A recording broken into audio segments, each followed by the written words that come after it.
ایک مرتبہ سردی کی رات تھی، حضرت کیا ہے کہ اپنی آرام گاہ سے اٹھ کر کے آپ تہجد کے لیے آپ اٹھے۔ بندے کو تہجد کے لیے بھی اٹھنا چاہیے۔ تہجد میں آپ کو کوئی ضروری نہیں کہ آپ 12 رکعات پڑھیں یا سورہ یاسین پڑھیں، آپ کیا ہے کہ تبت یدا قل اللہ شریف ہی پڑھ لیں۔ آپ آنکھ کھل گئی ہے تو پھر آپ کیا ہے کہ 2 رکعت پڑھ لو یا 4 رکعت پڑھ لو، واپس ہو جاؤ، اذان ہو جائے آپ لوگ اٹھ جاؤ۔ اور اللہ والے تو کہتے ہیں کہ جس کسی کی آنکھ اگر 3:30 بجے کہ 4 بجے اگر کھل جاتی ہے نا، تو وہ یہ نہیں سمجھے کہ میری آنکھ یوں ہی کھل گئی ہے، نہیں، بلکہ 3:30 4 بجے اذانوں سے پہلے اگر آنکھ کھل جاتی ہے تو یہ سمجھ لو اللہ کی طرف سے تمہارا بلاوا آیا ہے کہ میرے بندے میری رحمتوں کے لٹنے کا وقت آ گیا ہے، تو آ میری بارگاہ میں میری رحمتوں کے خزانے لوٹ لے۔ مگر آپ اور ہم کیا ہے کہ اٹھ کر کے بھی واپس سو جاتے ہیں کہ نہیں ٹھیک ہے سوتے ہیں، حال اذان ہوئی ہے، بعد میں جماعت ہوگی، نہیں، بلکہ اپنے کو اٹھ جانا چاہیے۔ اٹھ کر کے آپ اور ہم اگر 2 رکعت نماز نفل نہیں پڑھیں تو کم سے کم کلمہ شہادت پڑھ لیں، اشہد ان لا الہ الا اللہ وحدہ لا شریک لہ واشہد ان محمد عبدہ ورسولہ، یا تیسرا کلمہ پڑھ لیں، یا لا الہ الا اللہ محمد رسول اللہ پڑھ لیں، اتنا ہی پڑھ لیں، یا توبہ استغفار کر لیں آپ اور ہم۔ تو یہی کیا ہے کہ آپ کو اور ہمارے لیے جب یہ عادت آپ اور ہم ڈالیں گے نا، تو انشاءاللہ جب کلمہ پڑھنے لگیں گے یا تیسرا کلمہ پڑھیں گے، دوسرا کلمہ پڑھیں گے، تو اللہ تبارک و تعالیٰ کی طرف سے پھر اٹھنے کی بھی توفیق ہو جائے گی۔ یا بندہ کیا ہے کہ وضو کر لے، 2 رکعت نماز نفل ادا کر لے، پھر 2 رکعت اور پڑھ لے، سلام پھیر دے، دعا کر لے، اور واپس آپ کے بستر میں جا سوئے۔ اور اب دیکھ لیا بھائی اذان ہو گئی ہے اور اب جماعت میں 10-5 منٹ رہے ہیں، آپ اٹھ جاؤ اور جماعت میں شریک ہو جاؤ۔ تو حضرت جب تہجد کے لیے ایک بار سردی کی رات اٹھے تو اٹھ کر کے آپ تہجد کے لیے گئے اور آپ نے نماز کے لیے آپ نے ارادہ فرمایا اور آپ نے نماز تہجد کی پڑھی۔ تہجد پڑھ کر کے آپ نے دیکھا کہ میں باقی وظیفے میری رجائی میں جا کر کے میرے بستر میں جا کر کے وظیفے وغیرہ پورے کر لوں گا۔ اللہ والے جب کیا ہے کہ رات کو اٹھتے ہیں کہ بھئی 5 بجے اٹھ گئے ہیں یا 4:30 بجے اٹھ گئے ہیں تو وہ واپس سوتے نہیں ہیں، اور سوتے بھی ہیں تو کیا ہے کہ اس طرح سوتے ہیں، یعنی نیند نہیں لگ جائے، یا اونچا تکیہ رکھ کر کے سوتے ہیں تاکہ کیا ہے کہ آنکھ نہیں لگ جائے، یا کسی کو کہہ کر کے سوتے ہیں کہ بھئی میرے کو تھوڑا اٹھا دینا۔ اس طرح اللہ سے بھی دعا کر کے بندہ سو جائے گا، یا اللہ مجھے اس وقت اٹھا دینا، اللہ پاک کا کرم ہو جاتا ہے اور بندے کو اٹھا دیتا ہے۔ تو حضرت نے فرمایا کہ میں وہاں اپنا وظیفہ وغیرہ وہاں جا کر کے پڑھ لوں۔ تو جب آپ آئے تو آپ کی رجائی پر وہ بلی بیٹھ گئی۔ بلی ایک آپ کے یہاں رہا کرتی تھی۔ آج تو لوگ کہتے ہیں کہ اس کو علم نہیں، اس کو علم نہیں، اس کو علم نہیں۔ آپ کے بارے میں آیا ہے کہ آپ کے یہاں جو بلی رہتی تھی تو جتنے بھی آپ کا لنگر کھانا چلتا تھا، یعنی آپ کے یہاں صبح شام آنے والے لوگوں کو کھانا کھلایا جاتا تھا۔ وہ کوئی عام مسافر نہیں ہوتے تھے، وہ طالب ہونے والے، مرید ہونے والے لوگ ہوتے تھے جو خانقاہ میں آپ کے بیٹھا کرتے تھے اور آپ انہیں مراقبہ بتاتے تھے، ذکر بتاتے تھے، جتنے دن کا ان کو کورس بتاتے تھے اتنے دن وہ کرتے تھے، ان کے کھانے پینے کا بندوبست۔ اور کبھی کبھار لوگ باہر سے کوئی مرید ہونے کوئی طالب ہونے آتے تھے تو ان لوگوں کو وہاں پر بٹھائے رکھتے تھے۔ تو آپ نے ایک باقاعدہ آپ نے ایک بٹیارہ رکھ لیا تھا پکانے کے لیے، کھانا پکانے کے لیے، کہ بھائی تم کیا ہے آئے گئے لوگوں کو کھانا پکا کر کھلا دیا کرو۔ تو وہ کیا ہے کہ آپ اللہ اللہ میں ہوتے، اللہ کی محبت میں استغراق میں ہوتے، تو وہ آپ کو آ کر کے پوچھتا، مہمان نہیں آتے اس سے پہلے آ کر پوچھ لیتا کہ حضرت کتنے آدمیوں کا کھانا بناؤں؟ آپ کہتے بھئی 10 آدمی کا بنا، 12 کا بنا۔ تو جتنے آدمیوں کا آپ کہتے تھے نا، حال مہمان کوئی آیا نہیں ہے، آپ کہتے تھے اتنے آدمیوں کا بنا تو آدمی اتنے ہی آتے، نہ تو ایک آدمی کم آتا نہ کوئی زیادہ آتا۔ تو آپ کو کہ اللہ کی عبادت میں آپ کے خلل پڑنے لگا، اور وہ آپ کو پوچھتا دوپہر میں بھی شام میں بھی۔ جب آپ نے کہا مجھے مت حیران کیا کر، ہماری بلی سے پوچھ لیا کر کتنے آدمیوں کا کھانا بنانا، اور ٹھیک ہے صاحب وہ بلی سے پوچھ لیتا۔ اب صاحب ابھی مہمان آئے نہیں ہیں اور اس نے مطلب یہ کہ کھانا پکانا تھا، تو اس نے بلی سے جا کر کے پوچھا کہ کتنے آدمیوں کا کھانا بنانا ہے، تو وہ بلی میاؤں میاؤں کر دیتی. جتنی بار میاؤں میاؤں کرتی نا تو وہ سمجھ جاتا کہ اتنے مہمان آئیں گے. تو بلی نے کیا ہے کہ 3 بار ہی میاؤں میاؤں کیا. اس نے 3 آدمیوں کا کھانا پکا لیا. اب ایسا ہوا صاحب کہ وہ 10 بجے کا ٹائم تھا، اس نے کھانا نہ پکایا، دوپہر کو کھانا کھلانا تھا. 3 آدمیوں کا کھانا اس نے پکا لیا. آ گئے مہمان 4. اب جب 4 مہمان آئے تو اس کو فیل ہوا کہ کیا کریں، منی بولی 3 باری اور آدمی آ گئے 4. اب حضرت میرے کو لڑیں گے، کھانا کم کیوں پکایا، میں کیا جواب دوں گا. تو بلی کی سامت آئے گی، بلی کو آپ بولیں گے، ڈانٹیں گے، میرے کو کیا. اس نے کہا ٹھیک ہے. اب صاحب جس وقت دسترخوان وغیرہ بچھایا گیا ان مہمانوں کے لیے، جو 4 مہمان آئے تھے، جب دسترخوان بچھایا گیا تو ایک مہمان نے کہا کہ میرے روزہ رکھا ہوا ہے. اب روزے کا پتہ تو کنے بیٹھے ہوئے آدمی کو نہیں پڑتا ہے، اور ابھی مہمان آیا ہی نہیں ہے، اس سے پہلے منی نے یہ بتا دیا. ارے یہ تو بتایا 4 آدمیوں کا بتایا، جو بتایا 3 آدمیوں کا بتایا وہ بتایا، مگر اس کو یہ بھی پتا کہ ایک روزے دار ہے. جب بولو اللہ والوں کے اینٹھے اور ان کے جھوٹے کھانے والی اور ان کے دروازے پر پڑی رہنے والی جب بلیوں میں یہ شعور پیدا ہو جاتا ہے تو نہ اللہ والوں کے شعور کا کیا عالم ہوگا، ان کے علم کا کیا عالم ہوگا. اس لیے حضرت سرکار خواجہ باقی باللہ صاحب علیہ رحمہ، ان کی شان اور ان کی عظمت اتنی اللہ پاک نے خاک ساری بخشی تھی آپ کو کہ آپ مجدد الفسانی، جو سرن شریف پنجاب میں ہمارے پیر و مرشد ہیں، ہمارے پیروں کے بھی پیر ہیں، پیر جماعت علی شاہ صاحب، ہمارے حضرت دادا جی عبداللہ شاہ جی صاحب، جن کے مولانا صاحب کے دادا جی ان سے بیعت تھے، عبداللہ شاہ جی جن کا مزار شریف ہے، تو ان کے بھی شیخ امام ربانی ہیں. یعنی کئی شاخیں ادھر ادھر امام ربانی کے پاس سے گئی ہے. جماعت علی شاہ صاحب والی شاخ الگ ہے، مفتی آفاق صاحب والی شاخ غلام علی دہلوی والی ہے، باجی صاحب قبلہ والی شاخ جماعت علی شاہ صاحب والی ہے، چورا شریف کے مشائخ وغیرہ کا ہے. تو بہرحال یہ ہے کہ نقشبندی سلسلے کی جو بھی ڈالی، جو شاخ جدھر گئی ہے، وہ ساری شاخیں جا کر امام ربانی سے جا کر لگ جاتی ہے، مل جاتی ہے. اور امام ربانی کے پیر کا نام ہے خواجہ باقی باللہ علیہ رحمہ. تو حضرت کیا ہے کہ خواجہ باقی باللہ صاحب امام ربانی کے بارے میں کہا کرتے تھے کہ امام ربانی مجدد الفسانی ایسا آفتاب ہے کہ اس آفتاب کے اندر ہمارے جیسے کئی ستارے گم ہو جائیں تو ہمارا کئی پتہ ہی نہیں لگے کہ ہم کہاں گئے ہیں. اتنی بڑی شان ہے امام ربانی کی. ہاں، آپ کیا ہندوستان تشریف لائے تھے، ایک بار واپس گئے، پھر خواجہ امکنگی صاحب سے مرید ہوئے، اور خواب میں بہاؤالدین نقشبند نے آپ کو اپنا مرید بنایا.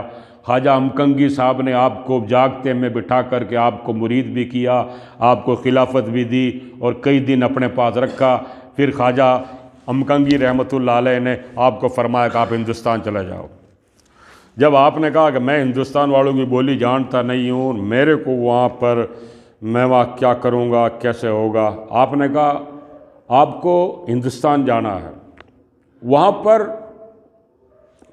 آپ سے کام لینا ہے، کوئی کام ہونا ہے آپ سے. تو کہا ٹھیک ہے حضرت، آپ جیسا کہتے ہیں. جب آپ کے پیر و مرشد نے کہا کہ آپ ایسا کرو، استخارہ کر لو. استخارے میں آپ کو کیا نظر آتا ہے، اگر آپ کو کوئی ہندوستان کی طرف کی اجازت مل جائے نا تو آپ چلے جانا، ورنہ پھر کوئی بات نہیں. تو آپ نے استخارہ کیا. امام ربانی نے استخارہ کہتے ہیں کچھ نوافل ہوتے ہیں جن میں کوئی ایسی دعا ہوتی ہے جسے اللہ تعالیٰ سے بندہ پوچھتا ہے کہ یا اللہ پاک یہ کام میرے حق میں کیسا ہے، اس کی دعا وغیرہ ہوتی ہے. استخارہ کا مطلب ہوتا ہے خیر، یعنی اس میں میرے لیے خیر ہے کہ نہیں ہے، خیر طلب کرنا کسی بھی کام میں. استخارہ کی میننگ یہ ہے. تو آپ نے استخارہ کیا. آپ کو استخارے کے اندر کیا نظر آیا کہ ایک مٹھو ہے، طوطا، وہ ایک ڈال کے اوپر بیٹھا ہوا ہے، جھاڑ کے اوپر، اور آپ اس کو دیکھ رہے ہیں اور آپ ارادہ کرتے ہیں، آپ کے من میں آتی ہے کہ یہ مٹھو میری ہتھیلی پر آ کر بیٹھ جاؤ تو کتنا اچھا. تو وہ مٹھو وہاں سے اڑ کر آیا اور آپ کی ہتھیلی پر بیٹھ گیا۔ جب آپ کی ہتھیلی پر بیٹھا ہوا کر کے تو آپ نے اس کو کچھ اپنی طرف سے آپ نے اس کو کچھ کھلایا۔ جب آپ نے اس کو کچھ دانا وغیرہ کھلایا تو پھر اس مٹھو نے بھی کیا کیا، اس مٹھو نے بھی کچھ اپنی طرف سے آپ کے منہ میں بھی کچھ دیا مٹھو نے۔ اس کے بعد وہ مٹھو اڑ جاتا ہے۔ تو یہ خواب انہوں نے دیکھا، یعنی استخارہ کا خواب کے اندر کوئی اشارہ ہوتا ہے، ایک دم ڈکلیئر کوئی چیز نہیں ہوتی ہے، ایسے اشارے ہوتے ہیں۔ تو آپ نے صبح اپنے پیر صاحب سے ملاقات وغیرہ کی کہ حضرت میں نے یہ خواب دیکھا ہے۔ جب خواجہ امکنگی نے فرمایا کہ دیکھو محمد باقی، یہ طوطا جو ہے یہ بھارت کا پکشی ہے اور تمہارے کو اشارہ ادھر کا ہی ہے، ہندوستان جانے کا، اور وہ جو طوطا تمہارے پاس جو آیا تھا وہ طوطا نہیں ہے، وہ ایک کوئی بڑا بلند پرواز کوئی شاہباز ولایت ہے کہ جو تمہارے پاس آئے گا اور تمہارے سے وہ فیض حاصل کرے گا، اور وہ تمہارے سے فیض حاصل کرے گا، اس کا بھی کچھ فیض تمہارے کو واپس بھی مل جائے گا۔ بولو۔ جب حضرت امام ربانی مجدد الفسانی رحمۃ اللہ علیہ، تو کیا ہے کہ ابھی آپ تو وہاں سرن شریف وغیرہ میں ہی تھے، اور خواجہ باقی باللہ صاحب آپ وہاں سے ہوتے ہوئے آپ یہاں دلی تشریف لائے۔ کون؟ خواجہ باقی باللہ صاحب۔ پھر حضرت امام ربانی کا کئی برسوں سے ارادہ تھا کہ میں حج پر جاؤں، مگر آپ جا نہیں سکتے تھے، والد صاحب کا بڑھاپا تھا، بیمار تھے، کمزور تھے، اس لیے آپ جا نہیں سک رہے تھے۔ پھر آپ نے ارادہ فرمایا والد صاحب کے وصال کے بعد غالباً کہ میں اب جاؤں، تو آپ نے نہیں، والد صاحب امام ربانی کے غالباً حیات تھے اس وقت، امام ربانی کے ہاں اس ٹائم بیمار وغیرہ چل رہے تھے۔ بہرحال آپ نے ارادہ کیا کہ میں حج پر جاؤں، تو آپ دلی تشریف لائے۔ تو دلی میں جب آپ تشریف لائے تو آپ کے دوست تھے امام ربانی کے خواجہ حسن کشمیری رحمۃ اللہ علیہ، تو وہ کیا ہے خواجہ باقی باللہ صاحب کے پاس جایا آیا کرتے تھے، اور ان کے پاس بیٹھتے تھے ذکر وغیرہ میں، تصور میں، مراقبے میں، اور ان کو کیا ہے کہ خواجہ باقی باللہ صاحب کے بارے میں پتہ تھا کہ یہ بہت کامل بزرگ ہے، اور یہ کیا ہے کہ بافیض بزرگ ہیں، جن کا فیض ہاتھوں ہاتھ، جن کا کرنٹ مطلب یہ ہے کہ انسان کے جسم میں، روح میں پہنچ جاتا ہے، اس طرح کی آپ شخصیت ہیں۔ تو خواجہ حسن کشمیری رحمۃ اللہ علیہ نے آپ کو کہا کہ آپ کہاں کا ارادہ ہے؟ آپ نے کہا میں وہاں جانا چاہتا ہوں حج کے لیے۔ تو انہوں نے کہا کہ آپ حج میں بعد میں جانا، یہاں پر ایک کوئی بزرگ آئے ہوئے ہیں دلی میں، ان سے آپ ملاقات کرو۔ تو آپ کو تو کیا سلسلے سہروردیہ سے بھی خلافت مل چکی تھی، چشتی سلسلے سے بھی تھی، اور قادری سلسلے کا بھی فیض پہنچ چکا تھا۔ تو ایسا نہیں ہے کہ بھئی کیا ہے کہ کسی سلسلے سے بیعت ہو گئے ہیں یا کسی سلسلے سے اپنی وہ نسبت حاصل ہے تو پھر آپ اور ہم کسی اور کے پاس فیض کے لیے نہیں جا سکتے۔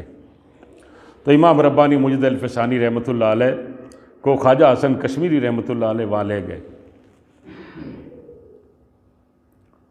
تو جب وہاں لے گئے تو حضرت خواجہ باقی باللہ صاحب کی عادت نہیں تھی کہ آئے گئے لوگوں کو کہ ہاں بھائی تم طالب ہو جاؤ اور مرید ہو جاؤ، ایک دم جلد بازی نہیں کیا کرتے تھے۔ مگر کیا ہے کہ امام ربانی کو جب آپ نے دیکھا نا تو آپ ان کی پیشانی کو دیکھ کر کے بھانپ گئے، کہا یہ کوئی ولایت کا شہباز ہے، یہ کوئی ولایت کی اڑان بھرنے والا کوئی بندہ ہے۔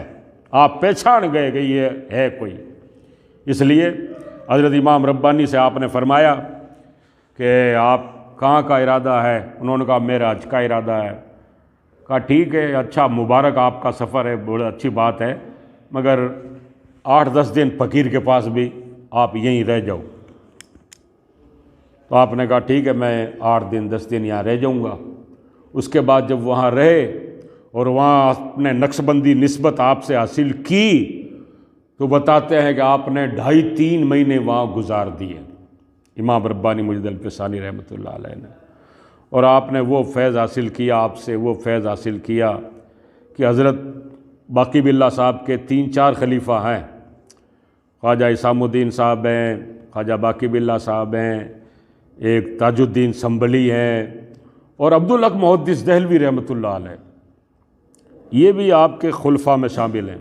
عبدالحق محدث دہلوی محدثین کے یوں سب سے بڑے امام ہیں، حدیث کے امام ہندوستان میں عبدالحق محدث دہلوی ہے، جن کو محقق علی الاطلاق کہا جاتا ہے، جن کی کتاب اخبار الاخیار، اور جو ہر رات حضور علیہ السلام کی زیارت ان کو ہوتی تھی، خواجہ عبدالحق محدث دہلوی رحمۃ اللہ علیہ، انہوں نے بھی خواجہ باقی باللہ صاحب سے فیض حاصل کیا، جبکہ وہ قادری سلسلے کے تھے، قادری سلسلے سے آپ کو بیعت تھی، مگر آپ نے یہاں خواجہ باقی باللہ صاحب سے بھی آپ نے فیض حاصل کیا۔ خیر غرض یہ ہے کہ حضرت بہت زیادہ امام ربانی کا دھیان کرتے تھے۔ امام ربانی جب آپ وہاں جاتے دلی تو حضرت کیا ہے کہ دوسرے لوگوں سے کہتے تھے کہ میں احمد سرندی آئیں گے سرند سے تو تمہارے کو ان سے طالب کرا دوں گا، بیعت کروا دوں گا، ان کی توجہ دلوا دوں گا، تو دوسروں کو آپ کا مرید اپنی موجودگی میں کروا دیا کرتے تھے، یہاں تک کہ آپ نے حضرت خواجہ باقی باللہ صاحب نے اپنے بچوں کو خواجہ حضرت امام ربانی سے بیعت کروا دیا، ان سے توجہ دلوا دی، اور آپ نے یہاں تک فرمایا کہ ان کی ماں پر بھی توجہ ڈالو آپ، تو ان کی خواجہ باقی باللہ صاحب علیہ رحمہ کی اہلیہ گھر کے اندر، اور آپ نے باہر سے بیٹھ کر کے آپ نے توجہ ڈالی، تو اس توجہ کے اثرات ان مائی صاحب نے اپنے اندر محسوس کیے۔ تو خواجہ صاحب باقی باللہ صاحب کی عمر اتنی زیادہ نہیں ہوئی، آپ 40 برس کے ہی تھے، 40 برس کے ہوئے تھے، مگر آپ نے کام اتنا بڑا آپ نے فرما دیا کہ ہندوستان، بلخ، بخارا، افغانستان، ترکی، آج جدھر دیکھو ادھر نقش بندی سلسلے کی شاخ آپ کو رمے نظر آئے گی، اس قدر آپ کا فیض عام ہوا۔ اللہ تعالیٰ سے دعا ہے پروردگار عالم آپ کی ہماری مجلس اپنی بارگاہ میں قبول فرمائے، وصلی اللہ تعالیٰ علی خیر خلق نور عرش محمد و آلہ وصحبہ برحمتہ۔